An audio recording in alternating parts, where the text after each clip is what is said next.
সালমান ভাইয়ের সাথে ভয়ঙ্কর একটা স্মৃতি।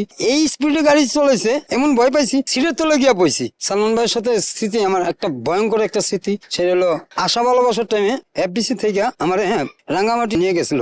যেহেতু আমি প্রোডাকশনে কাজ করি, চল মতি আমার লগে চল, কারণ নিতেছি না, তুই চল। এই স্পিডে গাড়ি চলেছে।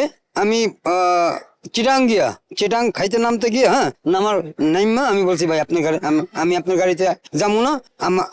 মানে আমি এমন ভয় পাইছি, সিটের তলে গিয়া বইছি, সিটের তলে গিয়া বই রয়েছে, যে পর্যন্ত না থামাইছে। 1.5 ঘন্টা না 2 ঘন্টা আপনার চিটাং গেছে। সেই ক্ষেত্রে আমি ওই জায়গায় নাইমে গেছি, হাতে পায়ে ধরে আমি গেছি ভাই আপনি যান, আমি একা একা যাবো। কত ছোট মানুষ যাইতে পারবি? আমি ভাই আমি যাইতাম। সে তারপর আমার 1000 টাকা দিছে, ডলফিন বাসের নাম কয়ে দিছে, বান্দরবন যাইবো, তুই বান্দরবন যাবি এই ডলফিন কইরা। সেই বাসের নাম কয়ে দিছে কাউন্টার, এবং একটা মানে একটা গাড়িতে উঠাই দিছে, টেম্পু ছিল তখন, এই টেম্পুতে উঠাই দিছে, আমার এক বাস স্ট্যান্ড নামাই দিছে। সেক্ষেত্রে আমি টেম্পুতে গিয়া তারপর আমি বান্দরবন গেছি। তারপর তুই আইতে পারছস।